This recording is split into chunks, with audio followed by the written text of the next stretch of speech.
Të dashur shqiptarë, sot do ham akullore të mrekullueshme, quhen Bounty. Pse është një ditë e veçantë? Kam zbuluar në gjuhën neoprygase në Azinë e vogël, prygasit që shkuan nga Epiri që quhej Prygja ose Bregu, gjuha e tyre gjendet e shkruar në Azinë e vogël dhe gjendet një fjalë që ka kuptimin i marr. Por në gjuhën prygase shkruhet mura, që do thot marrëzi, pra të zot. Në gjuhën sanskrite mura, i thon marrëzis. Kjo është dhe në gjuhën latine morus, i marr, dhe në gjuhën helene moros, i marr. E Qerim Çabej thot që fjala i marr vjen nga fjala marr. Do të thënë të kanë marrë mendjen. Unë besoj që këto quhen shok falso. Shok falso janë dy fjalë me burime të ndryshme, me shqiptim të prafërt. Pra, ky është një zbulim shumë i madh. Nuk është në fjalorin e gjuhëve indo-europiane. Sot do ham akullore dhe do vendosim bashk këtë fjalë, sepse është madhështore.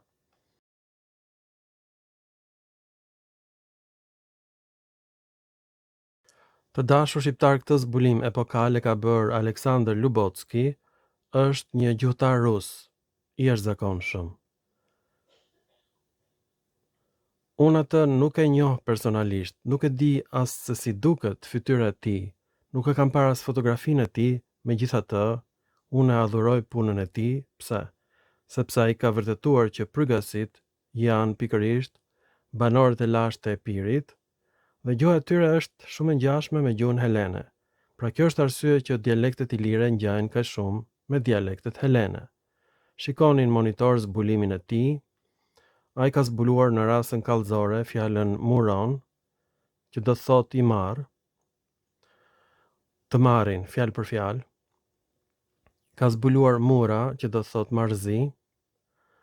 Unë them që kjo përkon me patronimin mura e gjetur në Dibër. Në Dibrën e Madhe gjendet si mbiemër fisi i lirë mura. Dhe ka shumë mundësi pra që ka kuptimin i marr, pse? Sepse helenët i shanin i lirët gjithmonë. Ju vinin emra negativ, për shembull Breuki, fisi i lirë, ka kuptimin në gjuhën helene larvat e bretkocës, dhe po ashtu Drilon ka kuptimin organ mashkullor, Dardan ka kuptimin njeri i pisët në gjuhën helene,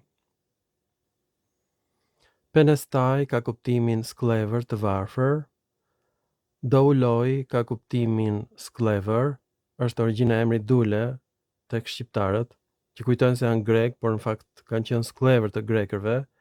Pra edhe patronimi mura, që gjendet në Dibër, ka kuptimin të marrët në helenisht, por edhe në gjuhën e prygasve.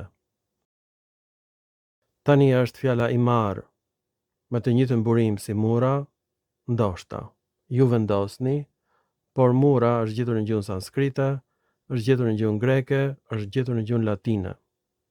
Në fakt, të njëjtat zhvillime fonetike në gjuhën sanskrite janë gjetur në gjuhën e prygasve, domethënë gjuha e bregut, fjalë për fjalë.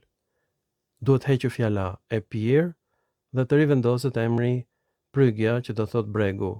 Të dashur shqiptar, i bëj thirrje parlamentit shqiptar që të heqë emrin Epir nga të gjitha tekstet shqiptare dhe të rivendoset emri Prygja, emri origjinal që do thot bregu, fjalë për fjalë. Dhe tani është momenti i bukur, momenti final, momenti i akullores.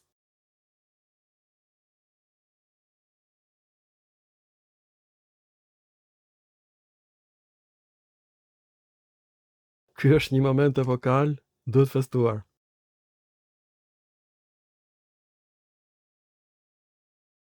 Ka një shije kokosi, është e shkëlqyer.